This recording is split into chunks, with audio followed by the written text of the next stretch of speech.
Every year, growers face challenges with pesky deer destroying millions of acres of crops, and in some cases, an entire field of soybeans and cotton. On this episode, we learn how Trico Pro is a solution that many growers have been looking for to protect their valuable crops from these four-legged creatures. Plus, Jody Lawrence joins us to discuss how the recent potential peace talks with Iran is impacting oil and grain prices. Stay tuned for this episode of FieldLink.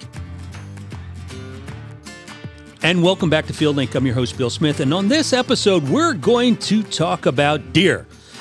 One of those pesky little creatures that creates a tremendous amount of yield impact for farmers across the nation. So on this episode, we're going to focus with Trico Pro. Trico Pro is a product that's been released by the Helena Products Group, and this particular product has a tremendous impact for growers and bringing them a lot of solutions to their farm, their field, and their acre. Joining me on this episode is Trey Curry. Trey is a product manager out of Mississippi. Trey, welcome to FieldLink. Thanks, Bill. Glad to be on board today. All right. And also from the north, Charles Hebel. Charles is from Ohio, and he is also a product manager. Welcome, Charles. Thanks, Bill. Hey, guys. And we have a really special feature here. On this episode, we've got two special guests here in the FieldLink Podcast studio. We have Macy Carter, who's a marketing specialist and day one here, a recent graduate from Oklahoma State. Welcome, Macy. Thanks for having me, Bill. All right. And also joining us is our intern, Paige Pardue. Paige, welcome. Thanks. I'm super excited. All right. Well, we're all excited to learn more about Trico Pro and some of the benefits that it actually brings producers out there. We're recording this podcast, we're wrapping up a lot of planting across most of the U.S. We're probably 80% completed or so. Now we've got plants at different stages, whether it be cotton, soybeans, corn, you name it. It's all over the board. So we're starting to see some of the deer starting to creep into those fields and cause some serious damage. And as we take a look at statistics across the nation, we see in parts of the southeast United States anywhere from 33 to 41% damage in some cotton fields.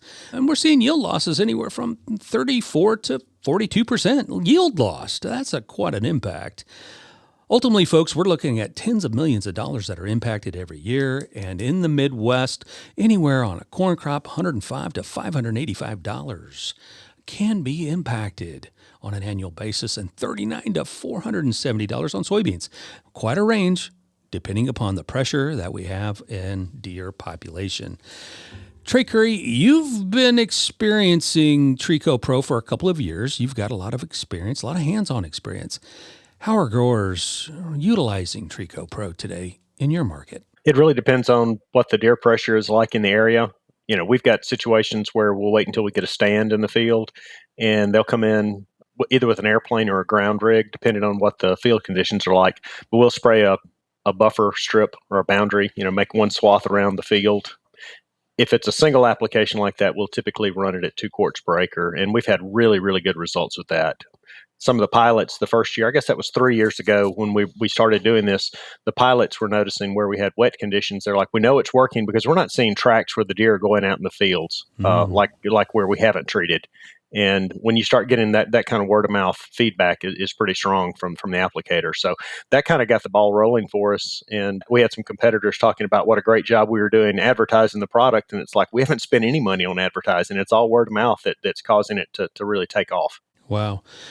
And using it both ground and aerial application, what a unique opportunity. There's not a lot of products that can be managed that way. It's really flexible from a spray volume standpoint. With an airplane, a lot of cases we're doing 3, maybe 5 gallon work, but most of the time it's probably 3.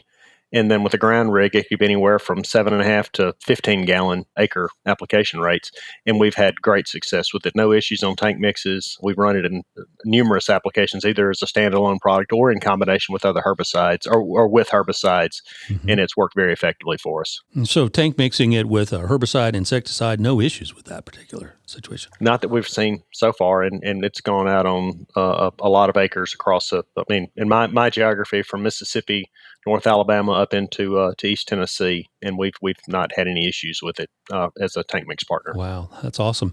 Charles, let's talk about some of the applications that you're utilizing in the Midwest. And clearly you've got some pretty big deer up there in Ohio and Michigan. I mean, folks like to make that journey every year for deer hunting. Right. Which means you got a pretty good population.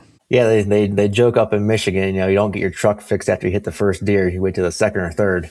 So there's quite a few deer up in Michigan. And like I said, 2 years ago was the first time I was able to see Trico Pro out in the field in a real life application. And I was amazed of the results I saw. We were looking at some R3 soybeans there in August that were planted in May. And, a grower was able to show us the fields where he didn't spray it, and then where he is actually applying Trico Pro there with his herbicide application.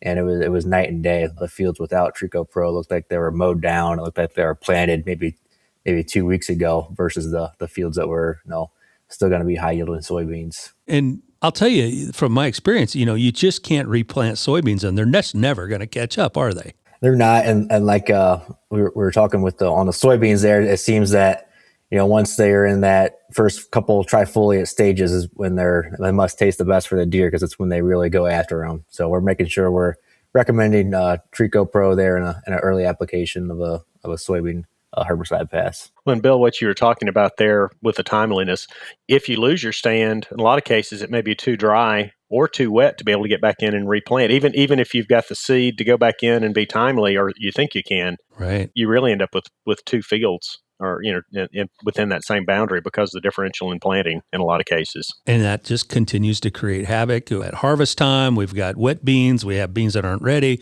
beans that are ready. You can run into a tremendous amount of issues then, can't you?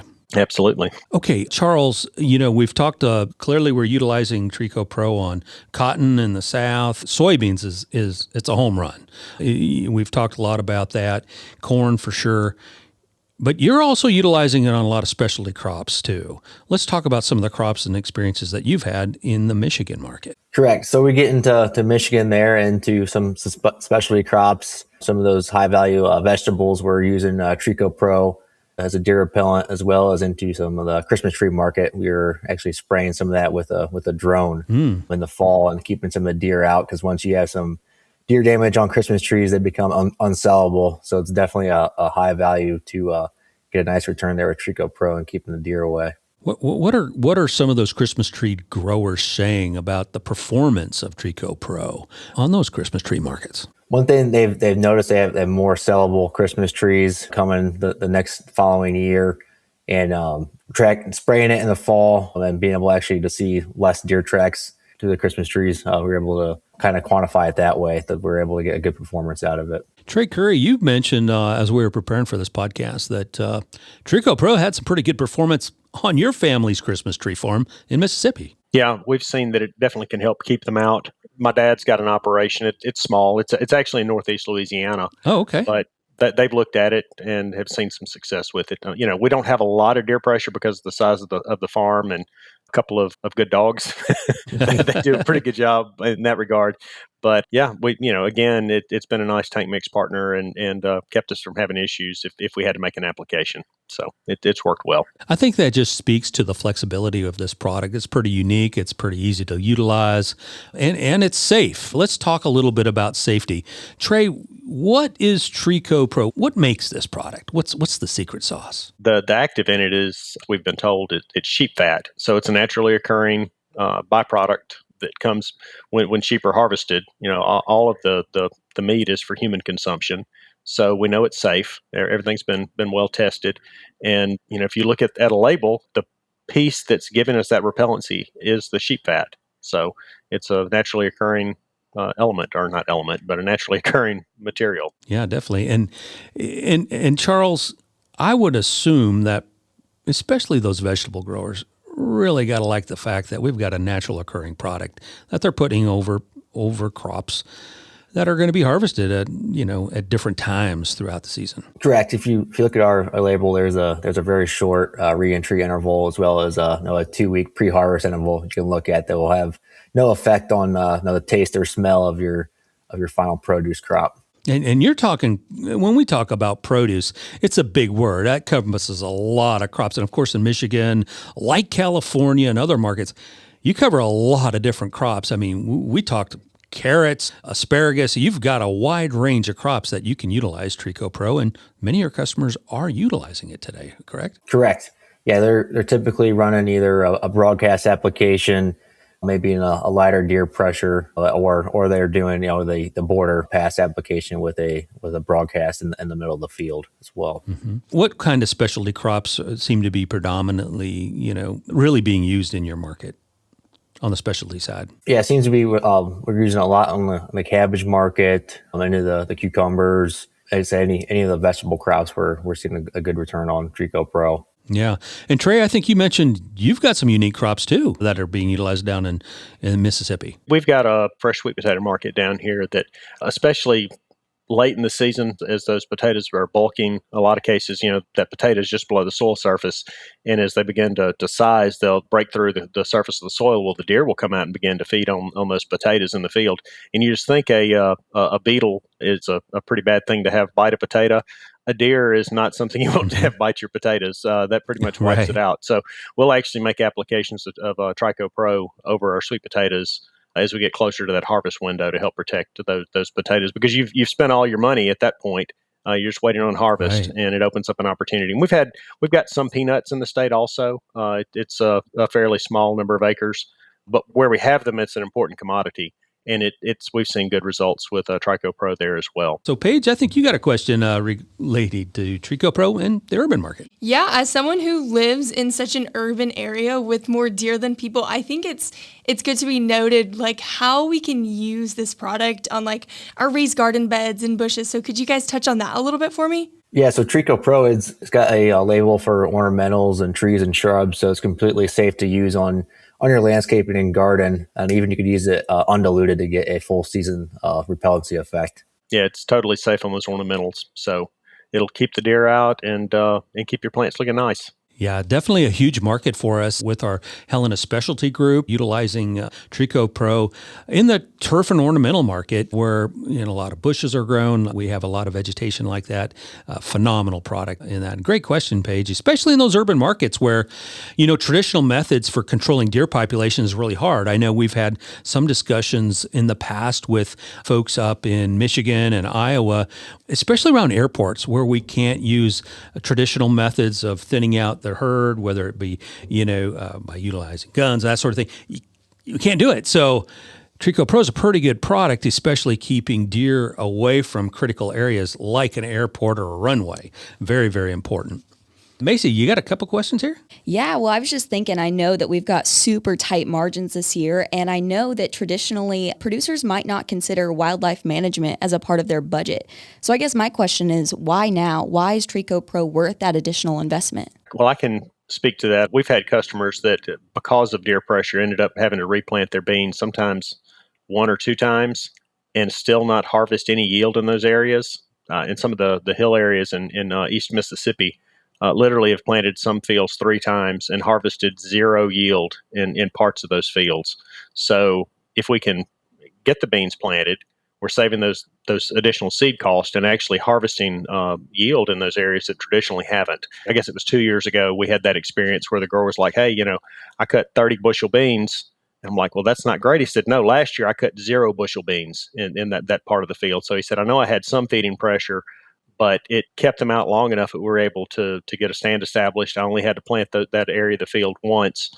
And so it saved me money and it made me money because I actually harvested beans in those really high pressure areas. Yeah, I think that's a really good question. And I think a lot of producers really understand this part of my farm or operation is a little more impacted than others. So you may not be utilizing Trico Pro on the whole farm, but certainly in some of those impacted areas. For example, right here at the Agri Center here in Memphis, we have 7x the deer population compared to the balance of the state of Tennessee across the entire area. So we know if we're going to be planting crops out here on this research center, we definitely want to have Trico Pro in our hip pocket and utilizing that on a regular basis because of controlling those areas. Because in a research situation, we could lose the entire operation. Yeah. Kind of follow up on that. I just talked to one of our seed managers in Iowa, and one of the largest seed companies in the United States, soybean seed companies, is actually utilizing Trico Pro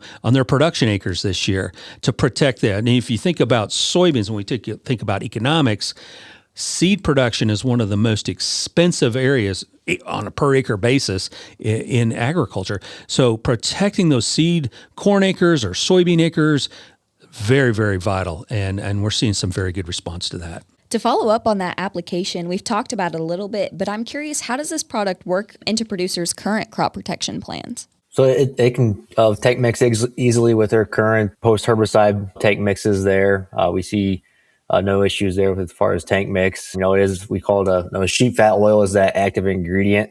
So I get the question a lot, is that going to burn my crop? And there's really no more burn than you would expect out of a typical crop oil when you're spraying. And the nice thing with it is, we talk about the flexibility of application. And I've got some areas where really, really heavy deer pressure, where is basically as soon as that bean cracks the surface, the deer will come in and start to feed. And we'll actually, in some situations, we'll spray directly behind the planter. We know we're giving up some of the taste repellency because obviously you don't have anything there for them to eat. But the nice thing about Trico Pro is that it has both smell and taste. So even though it's on the surface, and you're giving up some of the residual because obviously that plant has got to come up, and it may take a few days to get emergence. But in those super heavy pressure areas, that difference in getting a stand and not getting a stand can be making that application at planting. We've seen that in several situations with high pressure. So what happens chemically when this product hits the leaf specifically? The nice thing with it being an oil is oils tend to be more resistant to wash off. So it helps with impingement or helping it to stick to the leaf. So, we've been told that pretty much once it's dry on the leaf or soil surface, it's rain fast. I think if you look at a rain fast chart, I think it says 4 hours, but more or less once it's dry, it's there. In fact, I think the only time I've had a situation where, somebody called and said, hey, I don't think it stayed on, the airplane was run out of the field by a 3-inch rain. And I'm like, yeah, that didn't really have an opportunity to dry. Yeah. So pretty much, if we can get it out and get a couple hours, we're going to get repellency, which is really nice. A lot of the competing products out there on the market, they work somewhat, but as soon as you get a rain, you can come back in and retreat. Now, I was with a customer this past week in the Leland, Mississippi area. He was coming in to pick up another case of product, and he said, I've been farming for 20 years. I've never seen a product work as effectively as Trico Pro in repelling deer. And he said, sometimes something will work one year, and the next year, he said, I really think it almost attracts them. They like the way it smells now, and they come in and feed. And he said, this is my 3rd year using the product, and it's been just lights out for me for 3 years. Wow, that's a pretty powerful statement when you have a grower come back 3 years in a row and having that kind of performance, especially in a heavy deer populated area. Yeah, Mississippi Delta, we've got a lot of deer. I mean, I don't know if it's like Michigan, but we've got plenty. Yeah, there are lots. It's a growing issue really across the entire United States, and we all can experience that based on our car insurance. Right? For sure. Well, and you've got more people now that are buying property for to be able to go hunt, and they don't want to see deer being shot, that are adjacent to where their hunting properties are. So in the off season, so I mean, it's a balancing act. You can get a permit to shoot some of the deer, but they don't want to see anything impacting their population. So that's a tight line we've got to walk, and that's the nice thing with the Trico Pro is that we're not injuring anything. We're just keeping them out until the crops get big enough. Yeah. We're really trying to simply protect the crop, correct? Mm-hmm. Absolutely. Okay, guys, you talked a little bit, Trey, about competitors and other imitative type products that have been out there. And listen, this is not a new approach, but this is a new product in the industry.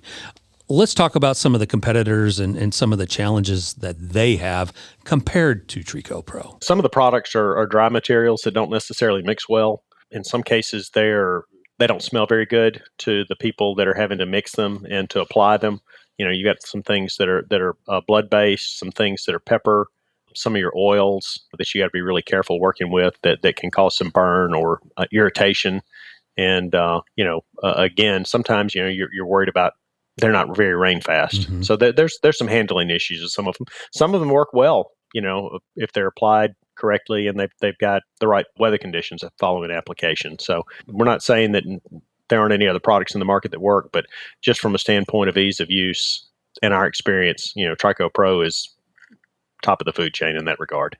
Charles, it just feels like when we think about Trico Pro, there's just a lot of flexibility. It's simple to use. I hate to use the word forgiving, but it has a lot of flexibility, doesn't it? There is, and we've kind of developed here in the North Central Division, for Ohio and Michigan, kind of a flexibility structure now, depending on the deer pressure you're dealing with and the value of the crop that you're trying to protect there. Yeah, I think that's the key. Every crop, every farm, every field, every farmer, it's different. So how you utilize Trico Pro could vary whether you're utilizing it on a cotton crop in Mississippi or, a carrot crop in Michigan. We really need to lean into those local experts, don't we, guys? Correct. And the thing with, a deer repellent, it's different than something that you're currently spraying, whereas you spray a herbicide, you expect to see some weeds being killed, or you spray a fungicide, you expect to have good disease control. We're dealing with a behavioral pest here with deer. So I think finding that management for your farm, you're going to know better than anyone else.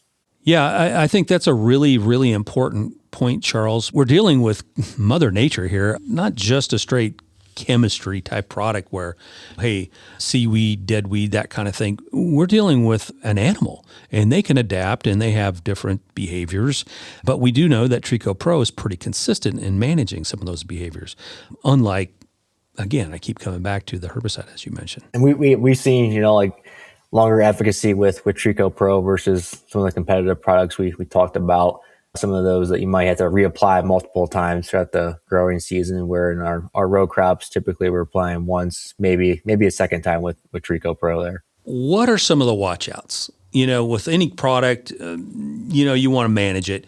What are some things, some tips, if you will, on best practices for managing Trico Pro for our producers out there?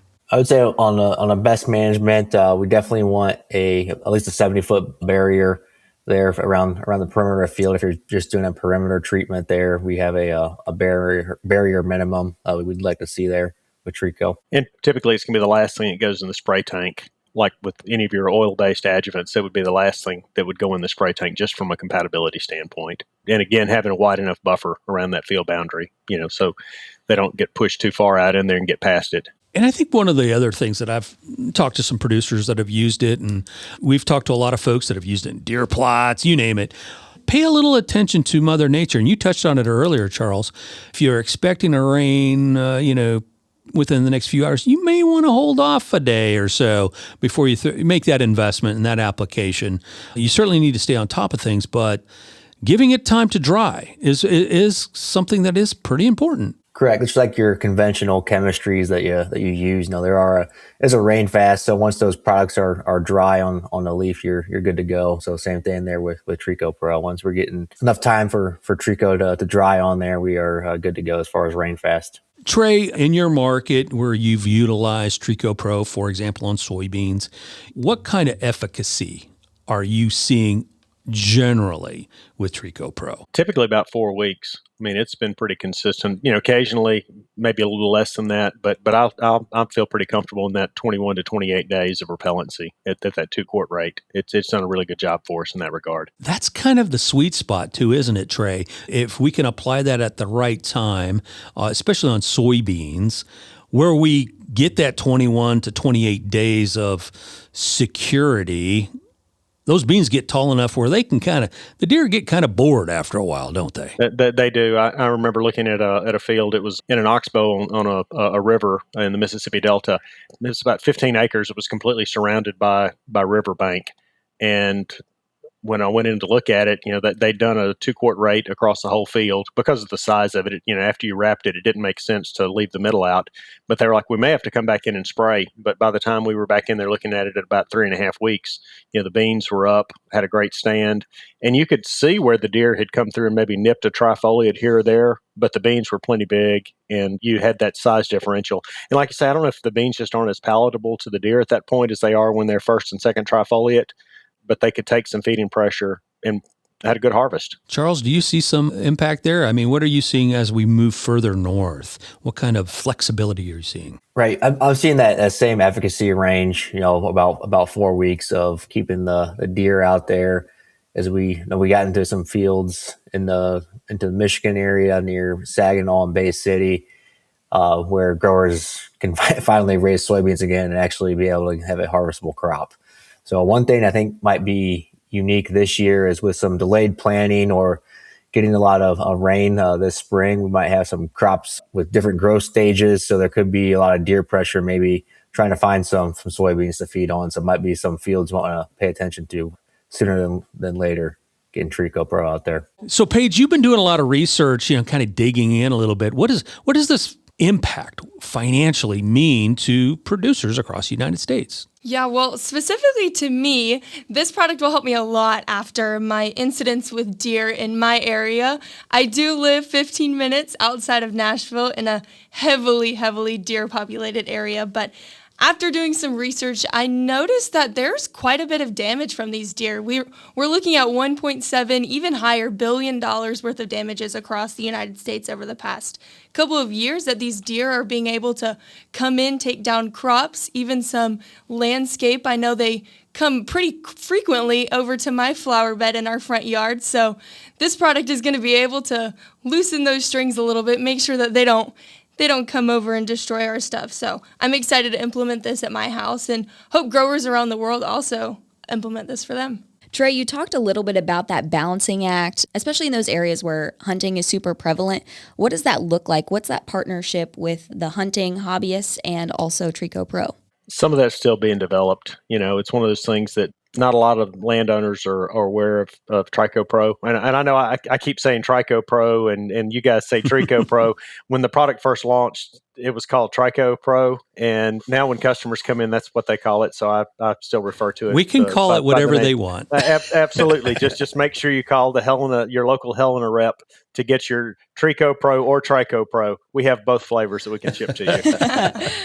But, I think in a situation where a landowner is wanting to make sure that his population is being preserved, there's probably an opportunity there for some cost share basis to potentially offset some of that cost for the farmer, because he's trying to maximize his yield.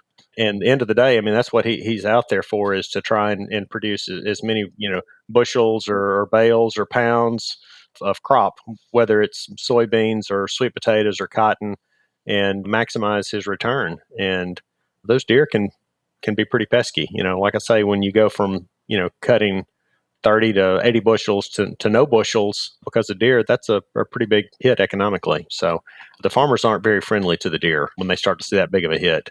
So if there's something we can do to help mitigate some of that, I think that's pretty important. Hey guys, as we're wrapping up this podcast, Trico Pro certainly is a really timely product, a product that a lot of producers really need to be considering. And really, as we get into this critical time, we're starting to see soybeans, at that critical stage where deer can certainly impact, and cotton for sure, and of course corn, and other products, as Paige talked about, some of those ornamentals and Christmas trees. Now's the time. What do growers need to do? What do they need to go do in terms of asking their Helena rep about Trico Pro? Charles? Yeah, just need to reach out to your local Helena rep or stop by your local Helena location or authorized dealer and tell them you have a deer problem, and they'll be able to give you a recommendation using Trico Pro. Definitely.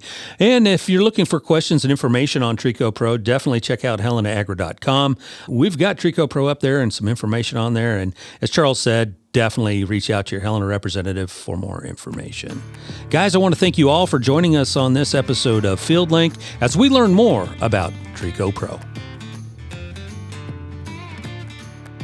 And welcome back to FieldLink. I'm your host, Bill Smith. And hey, joining us from Nashville is Jody Lawrence, editor of the FieldLink Market Report. Jody, we got some things cooking still in Iran. What do we know today? Well, Bill, it's great to be back. Hope everybody had a great Memorial Day weekend. Thank you to all of the veterans and all of the families who may have had a service member die in the line of fire or inaction, because that certainly is what that day and that holiday was about, and we appreciate everybody's service.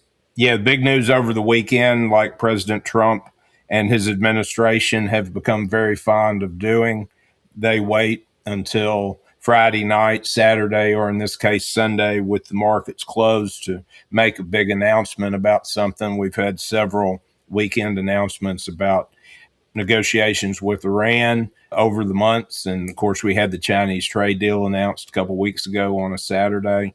But this weekend, he came out early Sunday with the announcement that they were making significant progress on extending the ceasefire somewhere between 30 and 60 days. Some give and take on both sides on what to do with the enriched uranium that's still in Iran. And obviously, that's the biggest sticking point. Mm-hmm. Nobody except Iran wants them to have it, and they still want it.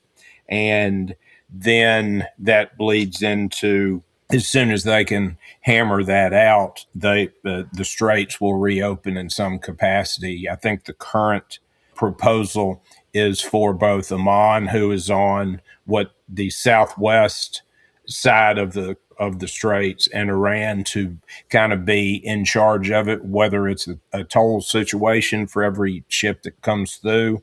There are a lot of ideas, but no hammered out details yet. So all of this, like everything we've seen for the past 2 months since this started, should be taken with a grain of salt.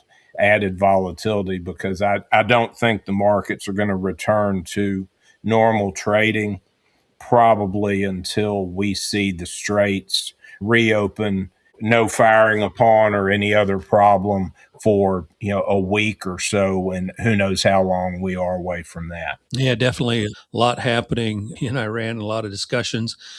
President Trump takes off, brings his cabinet in over the weekend. He skips his son's wedding. So, there's a lot of serious conversations certainly happening.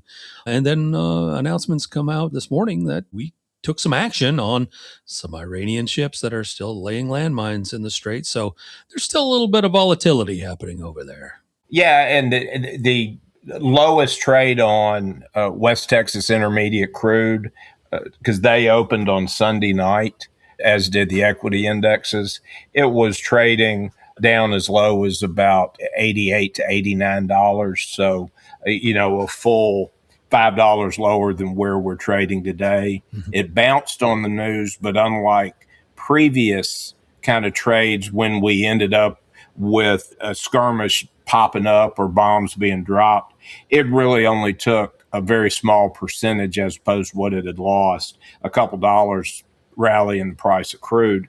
And if you look across the board today, you've got beans and corn following that lower as the proxy in the biofuel debate, and for ethanol and for biodiesel, while wheat is lower. And they're closing out on the lows, which is not a good sign, because the funds watch the charts so much that what everybody's worried about wheat is, although the U.S. crop conditions are expected to fall another 1% to 2% in this week's report, and the Western Plains U.S. crop in that area is in very poor condition, probably the worst in many years, that if the straits reopen, you're going to get that world supply start coming back out of the Middle East mm-hmm. and North Africa as it gets exported back and into the world cash pipeline. So everything reacting to that.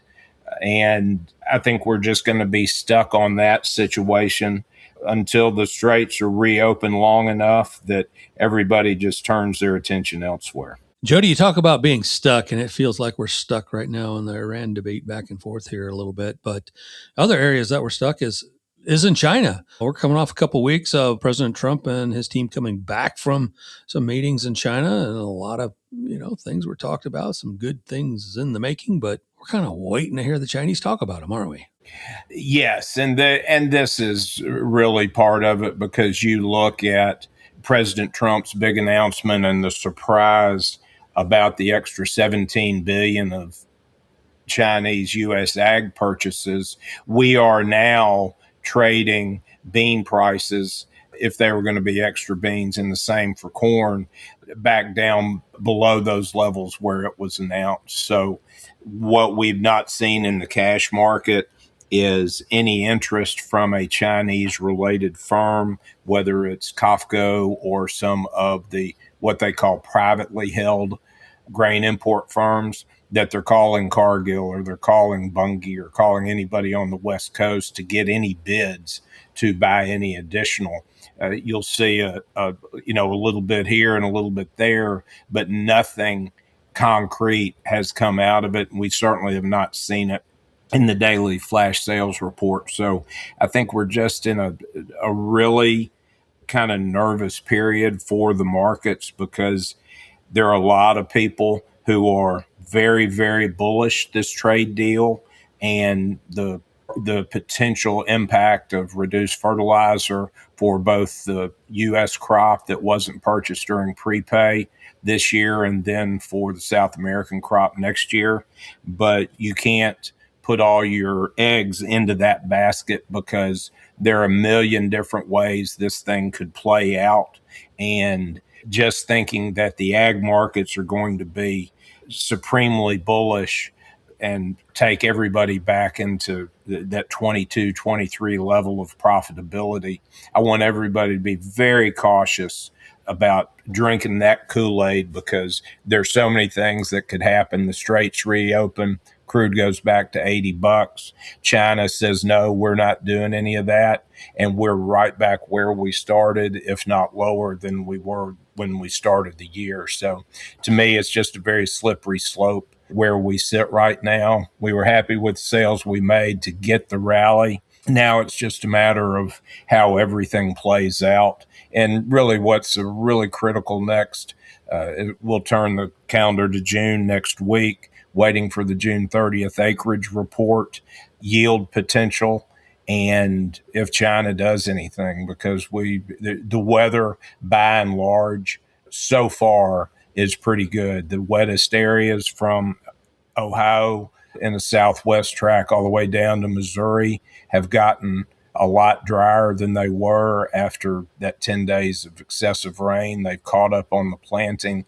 and crop conditions when they're released. I think next week is going to be the first week of crop conditions for corn and beans. They're going to be in pretty good shape. So if you're betting all your money on China and the strait staying closed for a long, long time, I would just caution you to be very careful. Yeah, definitely need to, take all things in consideration. And Jody, you touched on it. The weather, that's a factor that certainly is important here in the United States, but doesn't seem to really be impacting the market overall today. And really the next few weeks is going to be kind of key here based on prevented plant dates, as well as really just some key strategic dates of should I replant? Should I make some of these planting decisions for some of those growers that don't have a crop in the ground? Absolutely, because that's what makes this such a difficult time. And certainly there are some areas where if they choose not to replant, they are rapidly approaching their prevent plant date where they could call their insurance person and take that. But right now, some analysts think there's going to be 1.5 million acres of corn switched over to beans. I've always thought there would be some. I thought the USDA number in the March 30th report was too high, because that was really before the impacts of higher fertilizer had come out anyway.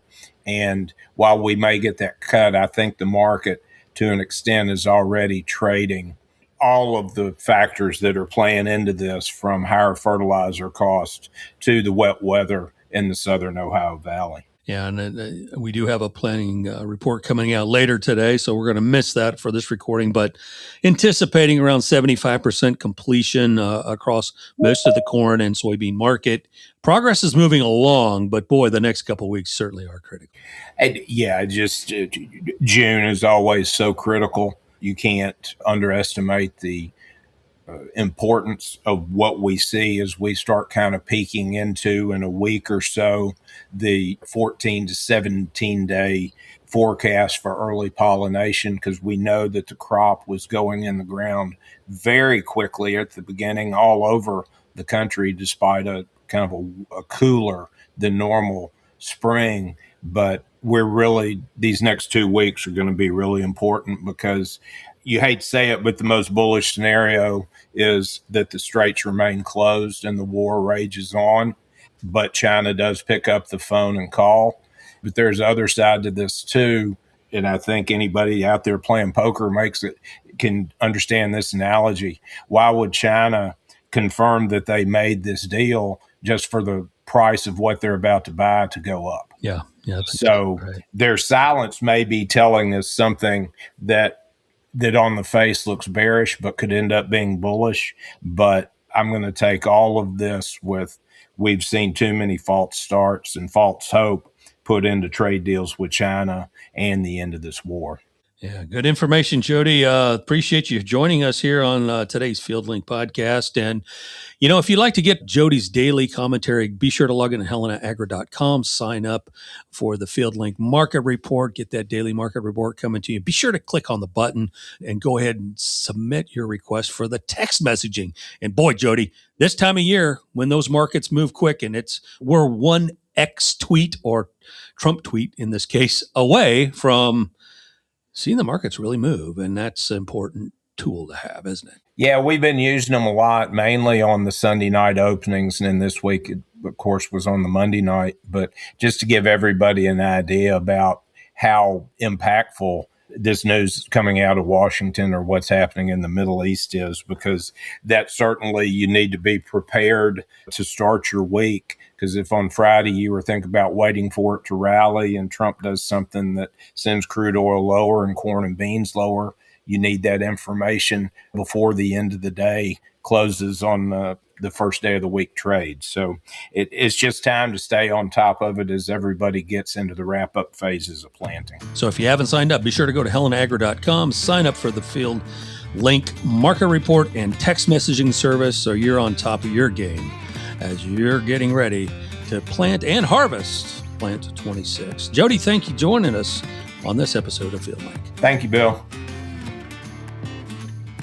Thanks for joining us on this episode of FieldLink. Be sure to protect your valuable crop this season from pesky deer. Ask your Helena representative how Trico Pro can fit into your operation.